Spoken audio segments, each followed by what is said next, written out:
નમસ્કાર દર્શક મિત્રો, સચોટ વાતના 54મા એપિસોડમાં આપ સૌનું હાર્દિક સ્વાગત છે. સચોટ વાતમાં આપણે નવા નવા વિષયોને આવરી લેતા હોઈએ છીએ. 13મી તારીખથી શ્રાવણ મહિનો શરૂ થયો. આપણે સૌ શ્રાવણ મહિનાનું મહાત્મ્ય તો સમજીએ છીએ, જાણીએ છીએ. સૌ કોઈ જુદા જુદા શિવ મંદિરોમાં જતા હશે.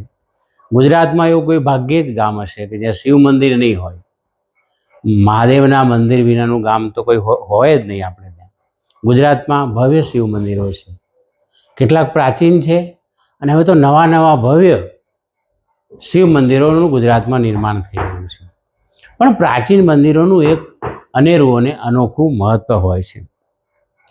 2 દિવસ પહેલાં રાજસ્થાનના બાંસવાડા જેવા વિસ્તારમાં, એટલે એક આદિવાસી વિસ્તાર છે અને મહી નદીના મહીસાગર ડેમની આજુબાજુનો વિસ્તાર છે, એ વિસ્તાર અને એના પ્રાચીન શિવ મંદિરો જોવા જવાની એક તક મળી. મિત્રો, આમ તો ગુજરાતના લોકો યાત્રા, પ્રવાસ અને પર્યટનના ખૂબ શોખીન હોય છે. દેશમાં ગુજરાતીઓથી વધારે ભાગ્યે જ કોઈ પ્રજા એવી હશે કે જે આટલા બધી મુસાફરી અથવા યાત્રા કે પ્રવાસ કરતી હોય. કુદરતી સૌંદર્યને નિહાળવા પ્રકૃતિ પ્રેમી ગુજરાતીઓની નજર કાશ્મીર, શિમલા, નૈનીતાલ, મસૂરી, ઉત્તરાખંડના રાજ્યો કે પૂર્વોત્તર રાજ્યો તરફ જતી હોય છે. આપણા મોટાભાગના ગુજરાતીઓ તો કેરળ તરફ વધારે હવે વળ્યા છે. પણ આપણું પાડોશી રાજ્ય રાજસ્થાન, કે જ્યાં માત્ર મંદિરો, શિવ મંદિરો જ નહીં, દેવાલયો અને બધું જ, દેવાલયો અને મંદિરો બધું જ ત્યાં છે. સાથે સાથે પ્રાકૃતિક સુંદરતાનો એક અદ્ભુત નજારો પણ છે. બાંસવાડા એટલે આપણે શામળાજીથી ગુજરાતની હદ છોડીએ એ પછી ડુંગરપુર પછીનો જે રાજસ્થાનનો વિસ્તાર આવે, એ વિસ્તારનું પ્રાકૃતિક સૌંદર્યથી ભરપૂર વિસ્તાર છે. આ એક આદિવાસી વિસ્તાર છે. ગરીબ સામાન્ય વર્ગની પ્રજા ત્યાં વસે છે. બાંસવાડાથી 12 કિલોમીટર દૂર સાચાકોટા નામનો આખો વિસ્તાર છે, જેને મહીસાગરનો ડેમ, માહી, એ આખા ડેમનો એક આખો વિસ્તાર છે. આ માહી ડેમનો વિસ્તાર એ રાજસ્થાનમાં મિની કેરળ તરીકે ઓળખાય છે. આપણે બધા કેરળનું નામ જાણીએ છીએ, પણ એની અદ્ભુત કુદરતી સૌંદર્યનો નજારો એ વિસ્તારનો છે કે ત્યાંના લોકો તેને મિની કેરળ તરીકે ઓળખે છે. મહીસાગરના ડેમને ગોળાકાર લગભગ 18 કિલોમીટરનો માર્ગ, પાકો રસ્તો છે અને 8 જેટલા નાના નાના પહાડોથી ઘેરાયેલો આખો વિસ્તાર વનરાજીથી ભરપૂર છે. ધરતીએ જાણે લીલી સાડી પહેરી હોય અને આપણે જાણે પ્રકૃતિની ગોદમાં ફરતા હોઈએ, એવો એક અદ્ભુત નજારો આપણને ત્યાં જોવા મળે છે. મિત્રો, આ વિસ્તાર એ 100 ટાપુઓનો વિસ્તાર પણ કહેવાય છે. ટાપુ એટલે અહીંના નાના નાના 2-5 મકાનોના, કાચા મકાનોની ઝૂંપડી જેવા સાદા મકાનો, એક જ માળના નાના વન વિસ્તારની સાંઠીઓ કે વગેરેથી, એના પાંદડાથી બનાવેલા મકાનો તમને ઠેર ઠેર જોવા મળે. આ વિસ્તારમાં આવા 100 જેટલા નાના નાના ગામોનો એક સમૂહ છે. સાથે સાથે એક નાની નાની કુદરતના ખોળે નાની નાની પ્રાથમિક શાળાઓ પણ આ આદિવાસી બાળકોમાં શિક્ષણની જ્યોત જલતી રાખતી હોય તેવી આપણને જોવા મળે છે. એટલે ભલે અહીં કેરળની જેમ અહીં હાથીઓ નથી, પરંતુ પ્રાકૃતિક સૌંદર્ય રાજસ્થાનની બાજુમાં, આપણી બાજુમાં આવેલા પાડોશી રાજ્ય રાજસ્થાનના એક બાંસવાડા વિસ્તારથી લગભગ 12 કિલોમીટર દૂર આવેલા વિસ્તારમાં છે. એ ભાગ્યે જ આપણે ગુજરાતીઓ જાણીએ છીએ. અમે ત્યાં ગયા પછી ત્યાં બહુ ઓછા, એટલે કે જૂજ પ્રવાસીઓ અમને ત્યાં જોવા મળ્યા. રાજ્યના અન્ય વિસ્તારોની જેમ અહીંયાના સ્થળોનો વિકાસ પ્રવાસન સ્થળો તરીકે રાજસ્થાન સરકારને કેમ સૂઝ્યો નહીં, એની મને નવાઈ લાગી. રાજસ્થાનના બીજા બધા ઘણા મોટા શહેરો વિશે પ્રવાસન સ્થળોની માહિતી આપણને મળે છે, પણ આ બાંસવાડા વિસ્તારમાં આવેલો આ જે કુદરતી, નેચરલી, અથવા રાજસ્થાનનું એક મિની કેરળ જેવો વિસ્તાર, ત્યાં મને એમ લાગે છે કે સરકારનું પ્રવાસન તરીકે વિકસાવવાની દ્રષ્ટિનો અભાવ હોય, પ્રચાર પ્રસારની નીતિ કંઈક થોડી ઘણી નબળી હોય, અથવા એ દ્રષ્ટિ અને એ વિસ્તાર પ્રત્યેની ઉપેક્ષા હોય, ગમે તે કારણસર જો આ વિસ્તારમાં મનોરંજનના સાધનો હોય અને ખાણીપીણી સાધનની વ્યવસ્થા હોય કેરળની જેમ, તો અહીંયા અનેક મોટા પાયે પ્રવાસીઓને આકર્ષી શકાય તેવું છે. એટલી બધી, અને આ ગરીબ વિસ્તાર છે, આદિવાસી વિસ્તાર, છૂટક છૂટક ખેતરો, ખેતરની અંદર ઘર ને એમાં એક નાનો કૃષિનો પાક લેતા હોય એવા એક સામાન્ય, ત્યાં પ્રવાસનને કારણે આખી રોજગારીના નવા દ્વારો રાજસ્થાનની પ્રજા માટે ખોલી શકાય એવો એક વિસ્તાર છે. દુર્ભાગ્ય, અમે ત્યાં સ્થાનિક લોકોને પૂછ્યું કે કેમ અહીંયા આ બધું થતું નથી, આટલું બધું સરસ મજાની જગ્યા છે, કેમ લોકો આવતા નથી? તો કે સરકારનું ધ્યાન બહુ ઓછું ખેંચાય છે. ભૂતકાળમાં થોડું ઘણું થયું તે થયું, એ પછી કદાચ રાજસ્થાનના લોકો પણ બહુ ઓછા ત્યાં જોવા મળ્યા છે. એટલે કુદરતી સૌંદર્યથી ભરપૂર એવા વિસ્તારમાં વ્યાપક પ્રચાર ઝુંબેશની પણ જરૂર છે. એ તરફ રાજસ્થાન સરકારનું પણ ધ્યાન દોરવું જોઈએ, જવું જોઈએ. મિત્રો, આ વાત તો પ્રાકૃતિક સૌંદર્યની થઈ, ભરપૂર વનરાજીવાળા વિસ્તારની થઈ, પરંતુ અહીં ભારતીય સંસ્કૃતિ, ઇતિહાસ અને સનાતન ધર્મને ઉજાગર કરતા અનેક પ્રાચીન શિવાલયો અને દેવાલયો છે. બહુ ઓછા લોકો જાણતા હશે ગુજરાતના કે આપણા ત્યાં ભવ્ય શિવ મંદિરો થાય છે, પણ અહીંના એક એક શિવ મંદિર પાછળ હું ખાસ કરીને બાંસવાડા વિસ્તારમાં આવેલા, તેલવાડા અને બાંસવાડા વિસ્તારમાં આવેલા શિવાલયોની વાત કરું છું, જેની અમારે મુલાકાત લેવાનું થયું. શામળાજીથી રાજસ્થાનની સરહદમાં આપણે પ્રવેશીએ ત્યારે રાજસ્થાનના ઇતિહાસને ઉજાગર કરતા અનેક આવા શિવાલયો, રાજસ્થાનના ઇતિહાસની સાક્ષી પૂરતા, ભવ્ય ઇતિહાસની સાક્ષી પૂરતા અનેક શિવાલયો જોવાનો આપણને મોકો મળે. શામળાજીથી આપણે રાજસ્થાનની હદમાં પ્રવેશીએ ત્યારે કારોલી આવે. કારોલીમાં પહાડ ઉપર સ્થિત 3 માળ, 3જા માળે લગભગ ભુવનેશ્વર મહાદેવનું મંદિર છે. ઉપર ટોચ ઉપર પણ છે અને વચ્ચે પણ બનાવેલું છે. મને આ મંદિરની વિશેષતા એ લાગી કે અહીં મહિલાઓ પણ ગર્ભદ્વારમાં જઈને જળાભિષેક કરી શકે છે. આપણે ત્યાં તો ગુજરાતમાં તમને આવું ભાગ્ય જ જોવા મળે. એના માટે શિવ મંદિરમાં મુખ્ય મંદિર સિવાય બીજી નાની વ્યવસ્થા બહેનો માટે કરી હોય, પણ આ મંદિરમાં બહેનો પણ જઈ શકે છે અને જળાભિષેક કરી. ભાઈઓએ જો એ જળાભિષેક કરવો હોય તો એમને ધોતી પહેરીને જવું પડે છે. આવા બહુ ઓછા મંદિર આપણને ગુજરાતમાં પણ જોવા મળશે. એ પછી એક દેવ સોમનાથનું મંદિર છે, રાજસ્થાનની સોમ નદીના કિનારે આવેલું આ 3 માળનું મંદિર છે. મિત્રો, ગુજરાતમાં તમે અડાલજની વાવ અને પાટણની રાણકી વાવ વિશે જાણ્યું છે. એમાં જે માળ છે એ બધા ભૂગર્ભમાં છે, નીચે જમીનમાં છે. આ દેવ સોમનાથના મંદિરના 3 માળ છે ને એ ઉપર છે, આમ નીચે નહીં, ઉપરની સાઈડમાં છે. ઇતિહાસના જાણકારો એવું કહે છે કે ત્યાં પૂરમાં આખું મંદિર તણાઈ ગયેલું. અત્યારે તો જો કે સોમ નદી રાજસ્થાનની બહુ પ્રખ્યાત નદી છે, પણ અત્યારે તો લગભગ સૂકી છે. પણ ખોદકામ દરમિયાન મળેલી જે મૂર્તિઓ છે એ મૂર્તિઓ પણ ત્યાં મૂકવામાં આવેલી છે. મિત્રો,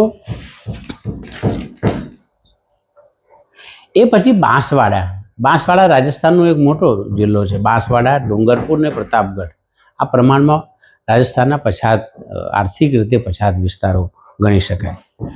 બાંસવાડામાં એક દત્ત મંદાકેશ્વર મહાદેવનું મંદિર છે. પહાડની અંદર આ મંદિર છે. રીતસર પહાડ આપણને દેખાય, આમ નીચે નમીને આપણે જવું પડે અને પહાડની અંદર શિવલિંગ, સ્વયંભૂ શિવલિંગ છે. અને ત્યાં બીલીના વૃક્ષોનું સરસ મજાનું વન છે, એકદમ લીલોતરીવાળા બીલીના વૃક્ષો છે. એ મંદારેશ્વર મહાદેવનું એ મંદિર પણ જોવા જેવું છે. એ પછી ત્યાં જ બાજુમાં આવેલું વિદ્યા વાહિની અને અંકલેશ્વર મહાદેવનું મંદિર પણ છે. આ 2 મહાલયમાં ની વચ્ચે જતા જતા રસ્તામાં એક વિશાળ 2 મહાવૃક્ષ આવે છે. ત્યાંના સ્થાનિક લોકો આને કલ્પવૃક્ષ કહે છે. આ વૃક્ષની જે પ્રતિકૃતિ છે એના થડની, એ ગણપતિ જેવી અથવા હાથી જેવી લાગે, ગણપતિની મૂર્તિ જેવી. અને એ વૃક્ષની જે છાલ છે એ હાથીના ચર્મ જેવી લાગે. જોઈએ તો સરસ મજાના બંને વૃક્ષો. એ જોઈએ તો આપણને આપણો ભરૂચનો શુકલ તીર્થનો કબીરવડ યાદ આવી જાય. ખાટુ શ્યામનું મંદિર પણ અડધી પીળી અને અડધી કાળી પ્રતિમાવાળું ખાટુ શ્યામનું મંદિર પણ બાંસવાડામાં જોવા જેવું છે. મિત્રો, એ જ રીતે અહીંથી સૌથી જાણીતી જગ્યા બાંસવાડાથી લગભગ 19 કિલોમીટર દૂર ત્રિપુરા સુંદરીનું મંદિર છે. ત્રિપુરા સુંદરીનું આ મંદિર છે એ સીતાપુરી, શિવપુરી અને વિષ્ણુપુરી એમ 3 સ્વરૂપોનું જૂનું પ્રાચીન મંદિર હતું. કાળક્રમે એનો ધ્વંસ પણ થઈ ગયેલો. આપણા ત્યાં ઘણા મંદિરો જેમ મોગલ શાસકોએ તોડ્યા એવા અહીંયા પણ એવા બધા ઘણા મંદિરો છે જેનું નુકસાન મોગલ શાસકોએ કર્યું હોય બહારથી આવેલા. પણ અહીંની જે મૂર્તિ છે ત્યાં મહાલક્ષ્મી, મા સરસ્વતી અને મહાકાળી ત્રણેયનું સંયુક્ત સ્વરૂપ છે. નવદુર્ગાના જેટલા આયુધો છે બધા આપણને મૂર્તિમાં જોવા મળે. આપણે ગુજરાતમાં માતાજીની મૂર્તિ જેમ તો આરસ, સફેદ આરસની હોય. આપણે જેમ મહાકાળી માતાની મૂર્તિ હોય કાળી હોય છે, એવું અહીંયા પણ આ જે મૂર્તિનું સ્વરૂપ છે એ શ્યામ રંગની માતાજીની મૂર્તિ છે અને એના નવદુર્ગાના તમામ આયુધો માતાજીના હાથમાં છે. 1157માં આ મંદિરની લગભગ શરૂઆત થઈ હશે. એ પછી ઘણા વર્ષો પછી પાનાભાઈ પંચાલ નામના એક વ્યક્તિએ ત્યાં જીર્ણોદ્ધારનું કામ શરૂ કર્યું. 2017માં ત્યાં 21 મૂર્તિઓની સ્થાપના કરી અને ભવ્ય મંદિર. મેં એનો ઇતિહાસનો થોડો જેટલો સમય મળ્યો ત્યાં અભ્યાસ કર્યો. ભારતના વડાપ્રધાનો, રાષ્ટ્રપતિઓ, ન્યાયાધીશો અને રાજસ્થાનના લગભગ તમામ મુખ્યમંત્રીઓએ આ સ્થળની મુલાકાત લીધી છે. સરસ મજાનું આ ત્રિપુરા સુંદરીનું મંદિર પણ એક સહેલાણીઓને આકર્ષે તેવું છે. એ જ રીતે વાંસવાડાના તલવાડા વિસ્તારમાં આવેલું રામકુંડ શિવગુફા મંદિર છે. આ મંદિર પણ પહાડમાંથી કોતરાયેલું મંદિર છે. નીચે રામકુંડ છે, ઝરણાની જેમ પાણી જાય છે અને એની ઉપર એક શિવલિંગ છે. એ પણ કુદરતી સૌંદર્યનો અદ્ભુત નજારો આપણના મંદિરમાં જોવા મળે. બહુ ઓછા લોકો અહીં જતા મેં જોવા મળ્યા. કદાચ આ વિષયોની જાણકારી પણ લોકોને નહીં હોય. અર્થુની નામનું એક મંદિર બીજું પણ એક મેં પ્રાચીન જોયું જ્યાં પંચકુંડ છે અને ખૂબ નાનું, એકદમ આપણી આંગળી જેવું નાનું શિવલિંગ છે. બાજુમાં પંચકુંડ છે, એમાં પાણી પણ છે. પણ એ લિંગ વર્ષમાં 8 મહિના પાણીમાં જ રહે છે. એટલે પૂજન કરીશ 8 મહિના આખું લિંગ પાણીની અંદર જ રહે છે. એક 4 જ મહિના એ તમને ખુલ્લું દેખાય, પણ પાણી શુદ્ધ હોય છે એટલે તમે લિંગના દર્શન કરી શકો. અને બહાર આપણે જે 12 શિવ મંદિરો એ આખા સંકુલમાં 12 જેટલા નાના નાના શિવ મંદિરો પણ છે. અને મંદિર રાજસ્થાન સરકારના પુરાતત્વ વિભાગના અંડરમાં છે એટલે ત્યાં સિક્યોરિટીની વ્યવસ્થા. પણ મુસાફરોની અથવા પ્રવાસીઓની સંખ્યા અને આ બધા જ મંદિરો મેં કહ્યું તેમ રાજસ્થાનની એક સાંસ્કૃતિક વિરાહત સમા છે અને રાજસ્થાનની સંસ્કૃતિના સનાતન ધર્મના મૂલ્યોને સાચવીને બેઠેલા મંદિરો છે. મિત્રો, રાજસ્થાનમાં પ્રવેશતા પહેલાં, શામળાજી જતા પહેલાં ગુજરાતમાં નવરચિત અરવલ્લી જિલ્લાનું મોડાસા નગર, અરવલ્લી જિલ્લાનું મુખ્ય મથક, ત્યાં પણ કેટલાક મોડાસાની આજુબાજુ 5-7 કિલોમીટરની અંદર જ મોડાસાની વર્તુળમાં જે જ વિસ્તારમાં ઘણા મજા નાના અને નવા મંદિરો પણ સરસ છે. મિત્રો, ત્યાં એક સાકરિયા હનુમાનનું મંદિર છે 4 કિલોમીટર દૂર મોડાસાથી. સુતેલી હનુમાનજીની ત્યાં મૂર્તિ છે. એમ કહેવાય છે કે પાંડવો હેડંબા વનમાં જ્યારે વનવાસ વખતે ત્યાં હેડંબા વનનો વિસ્તાર હતો. હનુમાનજીની અહીં સુતેલી મૂર્તિ છે અને સરસ મજાનું તમે 10 રૂપિયાનો સિક્કો નાખો એટલે હનુમાનજીના પગ ઉપર સીધું તેલની ધારા થાય એવી એક સરસ વ્યવસ્થા. 10નો સિક્કો તમે નાખો થઈ શકે એવું છે. આગળ જાઓ ત્યારે એક બીજું ગામ છે કાલીખટ કરીને. એ ગામમાં કેદારનાથનું મંદિર છે. આપણે ઉત્તરાખંડમાં જે કેદારની યાત્રા કરવા જઈએ છીએ, પણ જે વૃદ્ધો, અશક્તો અથવા આર્થિક રીતે પોસાય ન હોય એવા લોકોને કેદારનાથના દર્શન કરવાની ઈચ્છા થાય તો શું કરે, તો આ ગામે અદ્ભુત જેવું કેદારનાથનું મંદિર છે એવું જ કેદારનાથનું મંદિર આ ગામમાં બનાવ્યું છે. ત્યાં કેદારનાથમાંથી મંત્રોચ્ચાર સાથે લઈ આવેલી સામગ્રી જમીનમાં ભૂગર્ભમાં મૂકીને ઉપર શિવલિંગ મૂક્યું છે.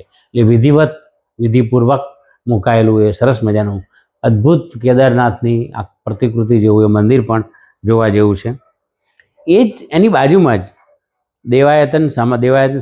દેવરાજ ધામ નામનું એક મંદિર છે જે દેવાયતન સતી દેવસની સમાધિ છે અને રામાપીરનું મંદિર છે ત્યાં. પણ એ મંદિર કરતાં પણ મને જે ગમ્યું એ ધ્યાનાકર્ષક વસ્તુ કોઈ હોય તો એ હતી કંઈ સરસ મજાનું મ્યુઝિયમ છે. લોકો દર્શન કરીને જતા રહે છે પણ કોઈ મ્યુઝિયમ જોતું નથી. આપણી પ્રાચીન વસ્તુઓ, પ્રાચીન મોટા મોટા વાસણો, પ્રાચીન માપ, આપણા પ્રાચીન વાહનના સાધનો, બળદગાડા, ઘોડાગાડી, એટલી બધી પ્રાચીન વસ્તુઓ આ મ્યુઝિયમમાં મોટા વિસ્તારમાં વેરવિખેર પડી છે. જો ગુજરાત સરકાર, અહીં તો રાજસ્થાન સરકાર છે ને, યા તો આપણું મોડાસા પાસેની ગુજરાત સરકાર અથવા એનું પુરાતત્વ ખાતું અંગત રસ લઈને આ મ્યુઝિયમને સારું બનાવે તો બાળકોનું ઘડતર કરી શકાય, એવું લોકશિક્ષણ કરી શકાય, એવું સરસ મજાનું મ્યુઝિયમ આ દેવરાજ ધામમાં થઈ શકે એવું છે. અત્યારે પણ છે, પણ લોકો દર્શન કરીને જતા રહે છે. મ્યુઝિયમ તરફ ભાગ્યે લોકોનું ધ્યાન દોરાય છે. એ આખું મ્યુઝિયમ જોવાની પણ મને તક મળી. મિત્રો, આ જ રીતે આવા ઉત્તમ અનેક મંદિરો આપણે જેમ ગુજરાતમાં જોઈએ છીએ તેમ રાજસ્થાનમાં પણ જોઈ શકીએ. બોલો, આપ સૌ ત્યાં જશો, જાઓ, અમારી જેમ તમે પણ આ બધા મંદિરો, શિવાલયો, દેવાલયો અને મહીસાગર વિસ્તારની આખી પ્રાકૃતિક સૌંદર્યને માણો. અમને અમારી વાત ગમી હોય, લાઈક કરો, શેર કરો, સબસ્ક્રાઈબ કરો. પ્રસન્ન રહો, સ્વસ્થ રહો, સુરક્ષિત રહો. આભાર, ધન્યવાદ.